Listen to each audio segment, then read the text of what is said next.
matagal na din pala ako hindi nagta-travel eh. Kaya eto na yun.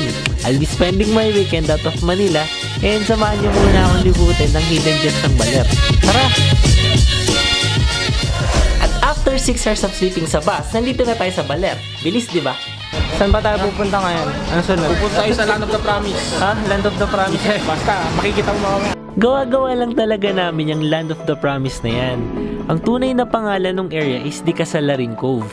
Buti na nga lang nag-hire kami ng van na gagamitin namin all throughout the trip.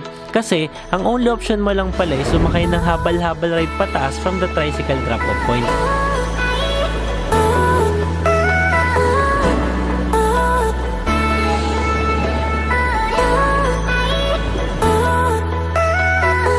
Pag magta-travel kayo, hindi talaga nakakapagod yung mag-travel.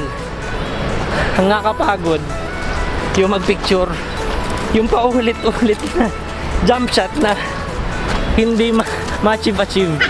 Actually, pupunta kami doon. Ewan ko nakikita nyo yung dulo na yon, lighthouse yon. Maganda nga sana kung kung nakuha na natin ng umaga. Alam mo yung madilim pa, tas magandang liwanag.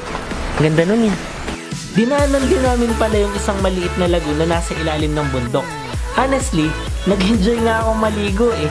Hindi ko nga lang alam yung tawag dun sa lagoon, pero sobrang ganda niya. Good workout din yung pag-akyat ko sa lighthouse.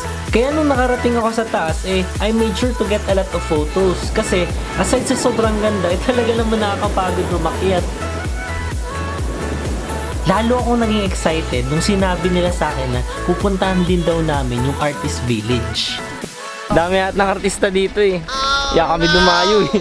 Kala ko nga ako yung artista eh. Hindi lang pala beach destination ang Di Kasalarin Cove eh. It's also an enchanting place pala na ginawa para sa mga artist na tulad ko who is seeking for inspiration.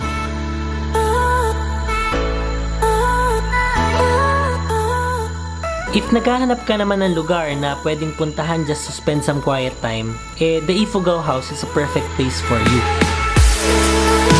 Ang sunod namin pupuntahan ay ang tinatawag nilang Ermita Hill. Naging malaking parte ng history ng Baler ang lugar na ito sapagkat ito daw yung inakyat ng 7 pamilya na nakaligtas nung tinamaan ng tsunami ang Baler noong December 27, 1935. Hindi ko nga in-expect na meron palang ganitong history ang Baler. Amazing, di ba? Nadaanan din namin yung Diguisit Falls. Malapit lang siya sa main road. The good news is, wala kang babayaran na entrance fee. The bad news is, dahil libre siya, madaming taong umaakyat.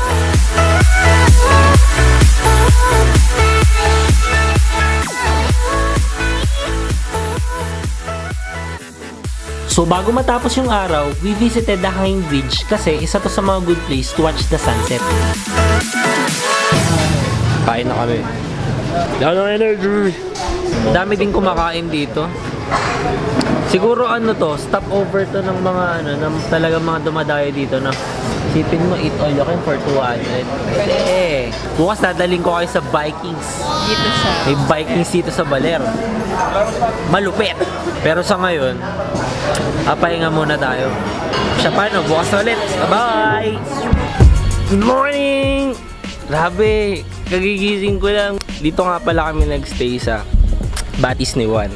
For all those people na gustong magtipid, okay yung mag-Airbnb kayo. Maghanap lang kayo ng pinakamura at pinakamaganda. Magbe-breakfast pa lang ako. Pero bago ako mag-breakfast, itutour ko kayo dun sa kung anong meron sa Batis ni Juan. Okay?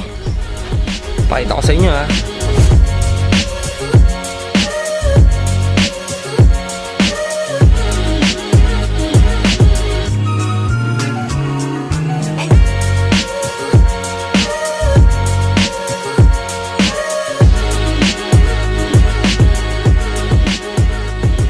Paalis na kami.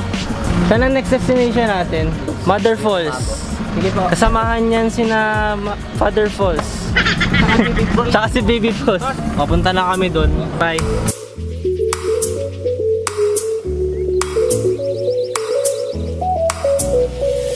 Mukhang mapapasabak na naman tayo sa lakaran nito Kaya chichibog muna tayo sa mga tindahang malapit sa parking, okay?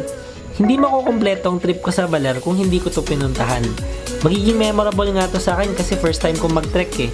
Tsaka according sa tour guide namin, 1.3 kilometers ang layo ng Mother Falls from the starting point. Sobrang kinakabahan ako kasi dala-dala ko yung camera ko while crossing the river, tapos lahat ng dadaanan kong bato sobrang dulas. Daanan na ba natin si Mother F? Si Mother F. Mother Falls. Di ba sa dulo pa yun? Hindi pa pala eh. Totoo pa lang may baby falls eh. Baby falls, falls, falls, jujut, jujut. Sarap. Lamig ng tubig. Sabi ni Kuya, halfway na daw kami. yung body ko hindi na pang halfway. Saan na nakadating yung camera ko, first time ko lang gamitin.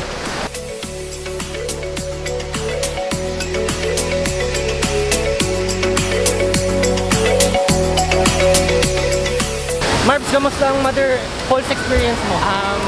Sobrang motherly po niya. Inalagaan niya yung baby niya. Binibigyan niya lagi ng sustenance. Bakit kung maalaga siya sa baby niya, ba't niya iniwan dun? Para sa independence. Kasi lalaki na rin siya palang araw. Magiging ano na siya, Kuya Falls. Akala ko kanina, ang Mother Falls, yun na yun. Sabi ko, ay, nakadismaya, mas maganda pa yung nasa baba.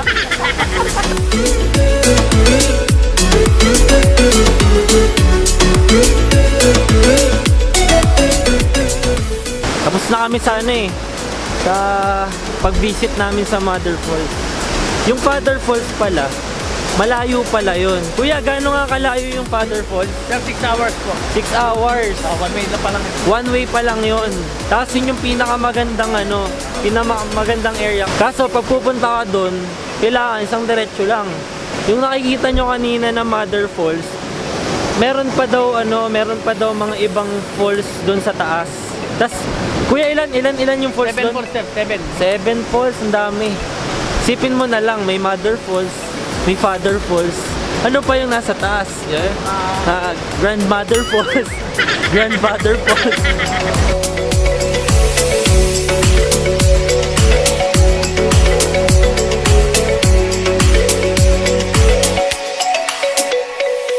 Yung shot namin kanina, papaprint namin para may remembrance. Meron kaming panglagay sa album. Tal, uso pa ba album? May album ba kayo sa inyo? Meron pa. Meron bata ako lumaki akong meron. Nung bata ako, meron din akong album. Hanggang ngayon, meron pa din. Yung ex mo, may Ex ko? Saan na? Pinubura ko na yun eh. Baka pag nakita ko, maalala ko na naman ng aming mga sweet memories. Nandito na tayo sa van. Ngayon pa na tayo pabalik. At magbibihis na rin ako. Okay? Ayan na ulit ah.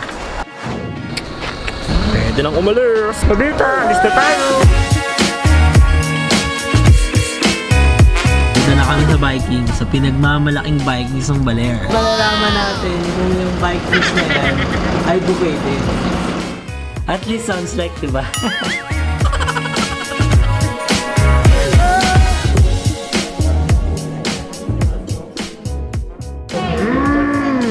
ang sarap naman ng pagkain. Gusto kaming kumain. Lalakad-lakad muna kami sa museo. Madami ako natutunan by just visiting this museum.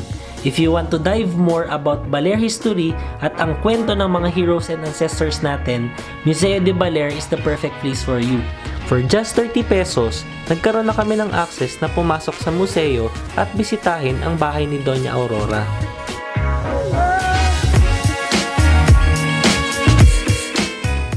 Ito na yung bahay ni Doña Aurora. So, tara. Tour ko kayo. Parang akala mo bahay ko eh. Isa sa mga popular tourist destination dito sa Baler ang replika ng bahay ni Doña Aurora. Si Doña Aurora Aragon Quezon ang First Lady of our former President Manuel Quezon.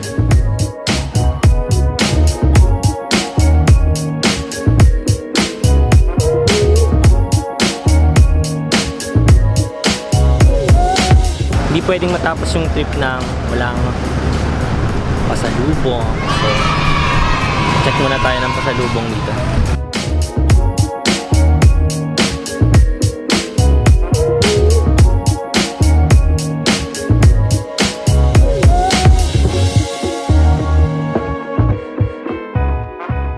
Yan o, so Surfing Baler. So, yan, ganda no. So, dito kasi sa binilhan namin, dito sa Maytan Souvenir, nagkaroon talaga kami ng magandang discount. So, I highly suggest na dito kayo bumili. Pauwi na rin kami and ayoko na rin namang i-vlog yung pagta-travel kasi baka ma-boring na rin naman kayo. So, don't forget to like, comment, and subscribe on my channel and support Filipino vloggers.